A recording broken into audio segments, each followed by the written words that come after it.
Okay, so go ahead. This is the Optima Cystotome. Comes in 3 sizes. So there's the 6 French, 7 French, and the 8.5 French. The 6 French one might be like the most popular size. Sorry if I'm staring at you, not the phone. That's fine. So it's indicated for pseudocyst drainage. However, it's probably going to be used more so for off-label Like usage. cyst gastroscopy? Yes. Got it. Yeah. Anything that's like a difficult access or drainage. Or gastrojejunostomy. Yeah. They'll use it for that. That's pretty much what the main thing they're using it for.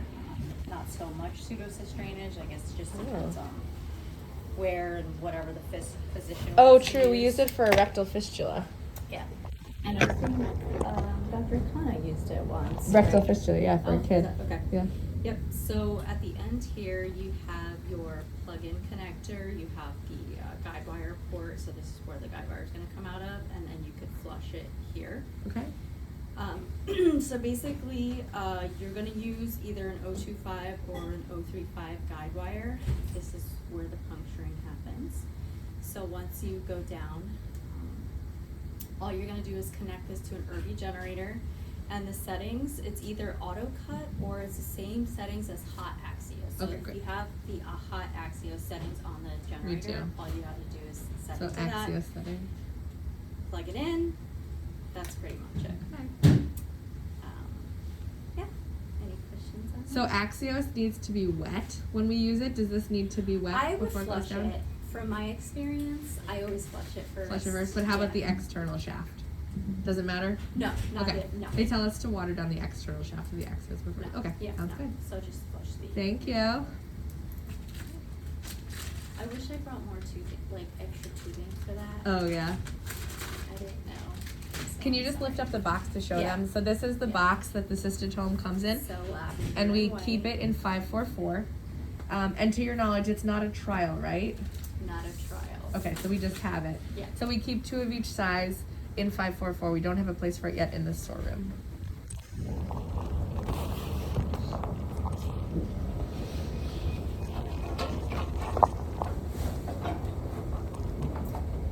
Okay, so this is the Viva generator combo system. It's going to, it generates RFA devices only.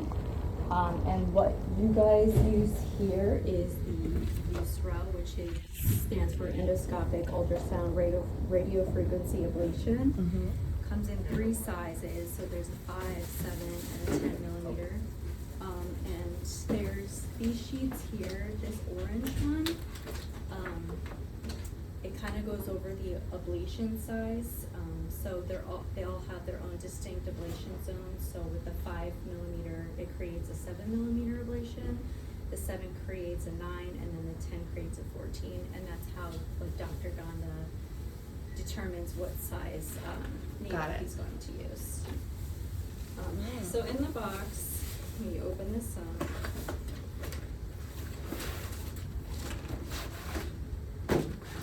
it comes with 2 sets of tubing, so there's a blue and a clear. Comes with the needle, and then there's 2 grounding pads. So this is monopolar, so the patient does have to be grounded. We do recommend 2, so 1 on each side to display like the even energy. If something were to happen to one of these, though, it will work with 1. Okay, It great. just won't work with none, obviously. Can I go ahead and hit transfer now? I don't know. Did you hear back on the chat? From Dr. Lai. We just need the anesthesiologist. I don't know where he is. No. Can you but call? Then who dragged the case up? I did, because I wanted him to see it. Okay. I didn't Can you hear call? anything Can you about call anesthesia and just make sure that he's okay with that, and then put in transport? Thank you. Sorry. Okay. No, it's okay. All right, so once this boots up, it's gonna do its little initial check here. it.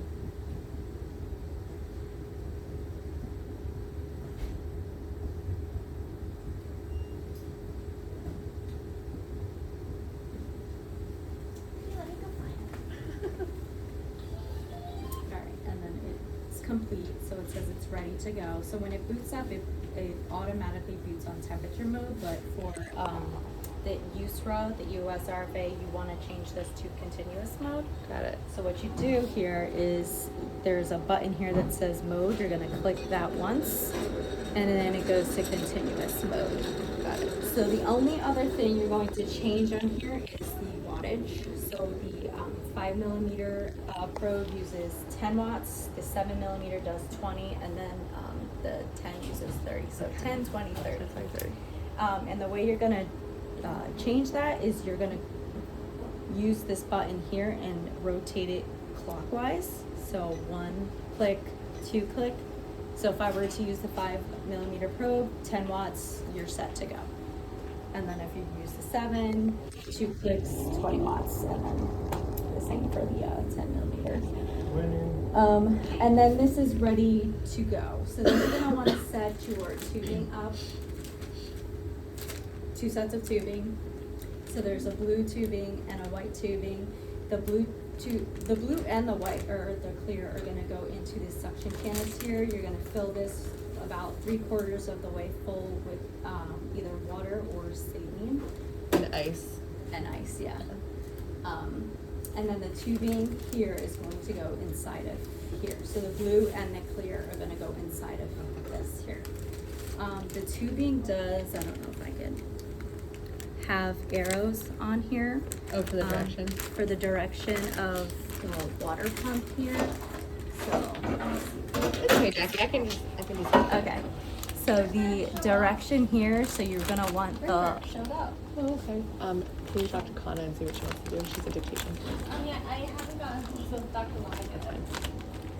so you're gonna wanna clamp the tubing into the water pump for the water flow. The arrow is pointing to the left, so you want the arrow on the blue tubing to point to the left also. Okay. So once you have that clamped here, you're gonna close that. Clear tubing goes in here. Once you have that all set up, the blue tubing is going to connect to the blue on the needle, and then the clear is going to connect to the clear. Then you can start that to apply the needle. This is going to circulate. So what this is doing is keeping the tip of the needle cool to prevent overcharring or overheating. And then the needle part here gets connected here. So you'll have your grounding pads here, your needles connected here, and then once the water tubing is connected and everything is primed, the doctor is going to connect this onto the linear scope just like an FNA needle would. And then basically, whenever he's in the lesion and he's ready to ablate, there's the start and stop button here. You're gonna push start here, and then the time is going to start going here. Obviously it's not going to work because it's not connected to anything. And then the main thing that you're going to look at here is the impedance. So this number here is going to start off around 80 to 100 ohms, and once that moisture leaves the area of the lesion, this number is going to spike.